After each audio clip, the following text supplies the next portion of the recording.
The next afternoon, Nira stood outside the cafe Risa had mentioned. It was a small, cozy spot by the river, shaded by tall tamarind trees. The sound of the water gently hitting the shore mixed with quiet chatter and the clinking of cups inside. Taking a deep breath, Nira opened the wooden door. The smell of fresh coffee and baked goods filled the air. Her eyes scanned the room until they landed on Risa, sitting by the window with a book. The sunlight framed her in a soft golden glow, making her look almost unreal. Risa glanced up, as if sensing Nira. A warm smile spread across her face as she motioned to the seat across from her. "You made it." "I did," Nira replied, sliding into the chair. For a moment, they sat quietly, the world around them fading. Risa broke the silence with a soft but direct question. "You seem nervous." "I am," Nira admitted, surprising herself. "It's been a while since I've done this." "Done what?" Risa asked, tilting her head. "Let someone in," Nira said quietly, staring at the table. Risa's expression softened. "I get it. Trust isn't easy, especially after it's been broken." Nira looked up, meeting Risa's eyes. There wasn't pity there, just understanding. Soon, the conversation shifted to lighter topics: art, travels, childhood stories. Risa's laugh was soft and warm, pulling Nira out of her shell. For the first time in a long while, Nira felt herself relax. The waitress brought over 2 coffees and a plate of croissants. As Risa sipped her coffee, her eyes sparkled with amusement. "So, Dao seems pretty protective of you. Should I be worried?" Nira laughed. "Dao's like a sister to me. She means well, even if she can be a bit much." "I think it's nice," Risa said, leaning closer. "Having someone who cares that much about you."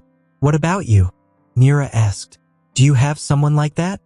Risa's smile faltered for a second before she quickly recovered. "Not anymore," she said softly, her voice tinged with sadness. Nira hesitated, then reached out, her fingers brushing Risa's briefly.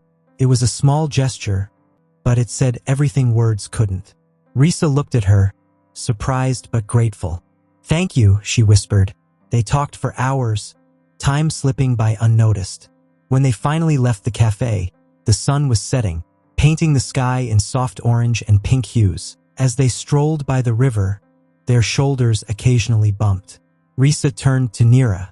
"I don't want this to be the last time we see each other." "It won't be," Nira said, her voice steady with confidence. For the first time in years, Nira felt hope, like the first ripple in still water. The next few days flew by. Nira's usual routine of painting felt different now, like the air had changed. She kept glancing at her phone, her mind wandering to Risa, her smile, her laugh, the way she made Nira feel seen. Dao, of course, noticed right away.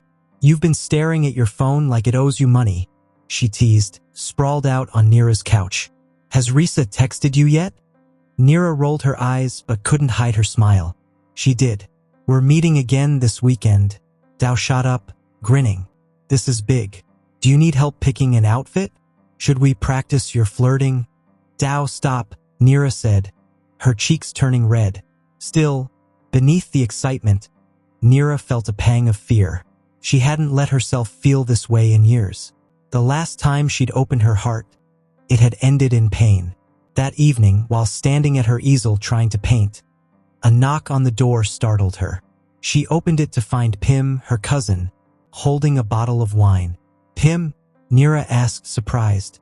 "I was nearby," Pim said casually, though her face said otherwise. They sat on the balcony, sipping wine while the city lights twinkled in the distance. "So," Pim said, swirling her glass of wine, "I hear you've been spending time with Risa." Nira tensed. "Who told you that?" "Ing, of course. You know she can't keep a secret," Pim said with a shrug. Nira sighed, leaning back in her chair. "Why are you really here, Pim? To interrogate me?" Pim's face softened. "No, I'm here because I care about you. I just want you to be careful." "Careful about what?" Nira asked, frowning. "Risa's been through a lot," Pim said gently. "Her last relationship ended badly. She doesn't talk about it much, but I know it left her hurt." Nira felt her chest tighten. "And you think I can't handle that?" Pim shook her head. That's not what I mean. I just don't want either of you to get hurt. You've already been through so much, Nira. You deserve to be happy. They sat in silence for a moment, Pim's words hanging in the air.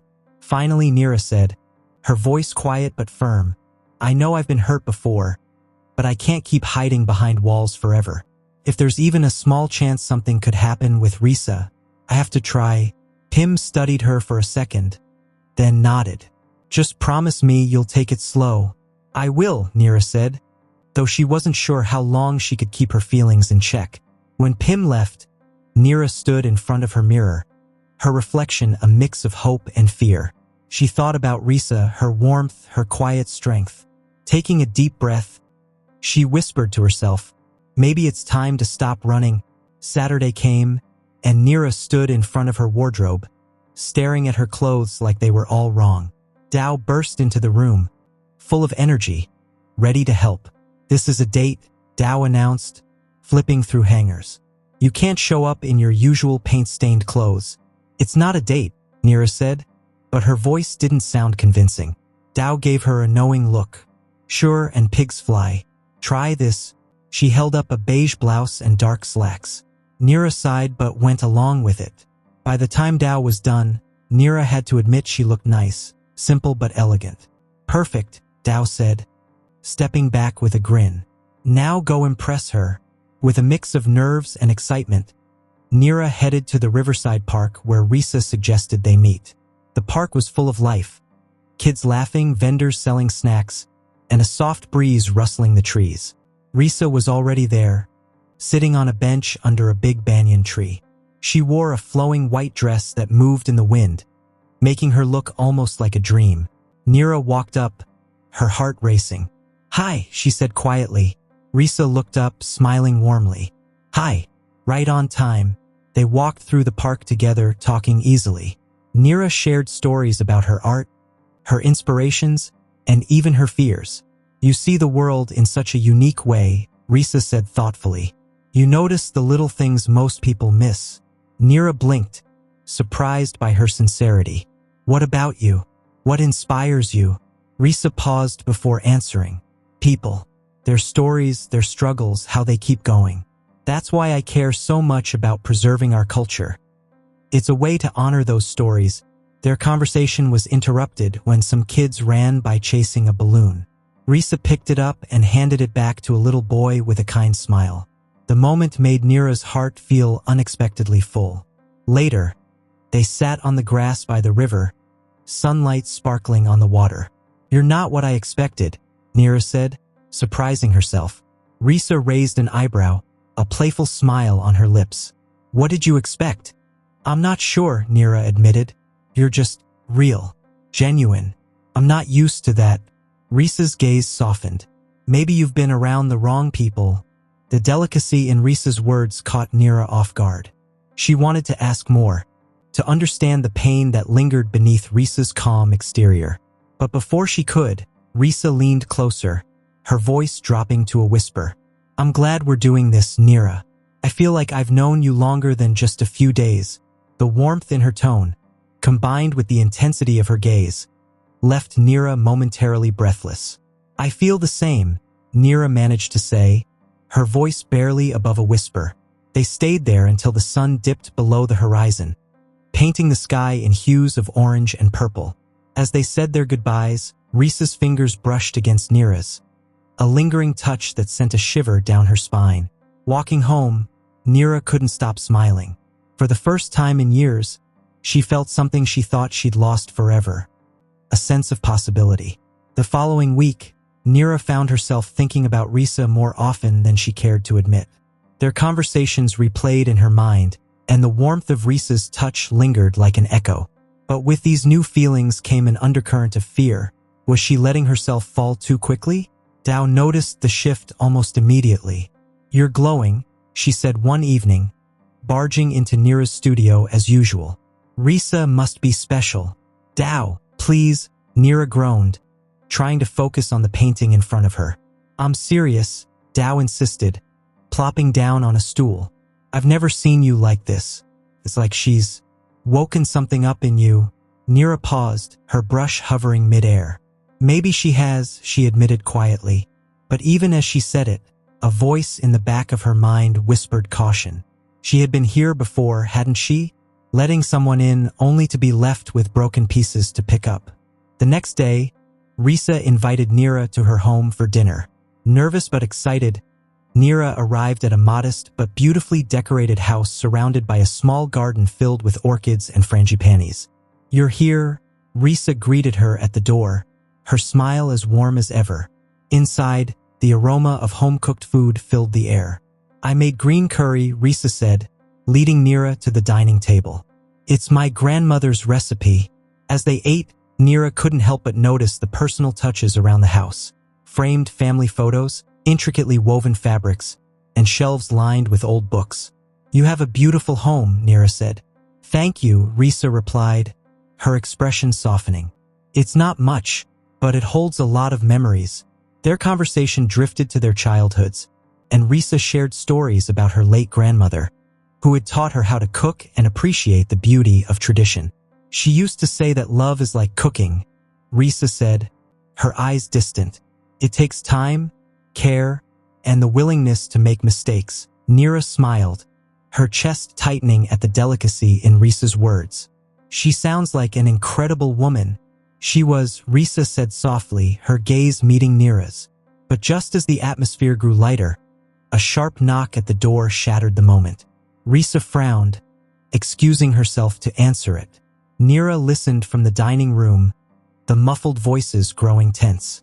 Curiosity got the better of her, and she peeked around the corner. At the door stood a woman in her late 20s, her posture stiff and her expression cold. "You can't keep avoiding me, Risa," the woman said, her voice sharp. "I told you, we have nothing to talk about," Risa replied, her tone uncharacteristically clipped. The woman glanced past Risa and spotted Nira. Her eyes narrowed, and a bitter smile spread across her lips. "Ah, I see. Moving on already, are we?" Risa stepped forward, blocking the woman's view. "Leave, Anta," she said firmly. "Anta." The name struck a chord in Nira, though she couldn't place why. After a tense moment, Anta turned and walked away, her footsteps echoing down the street. Risa closed the door, leaning against it with a heavy sigh. "Who was that?" Nira asked hesitantly. Risa hesitated, her expression conflicted. "Someone I thought I'd left in the past." Nira didn't press further, sensing Risa's discomfort. But as they returned to the table, the warmth of their earlier connection felt muted, overshadowed by the tension left in Anta's wake. That night, as Nira walked home, questions swirled in her mind. Who was Anta? And what had happened between her and Risa? For the first time since meeting Risa, doubt crept into Nira's heart.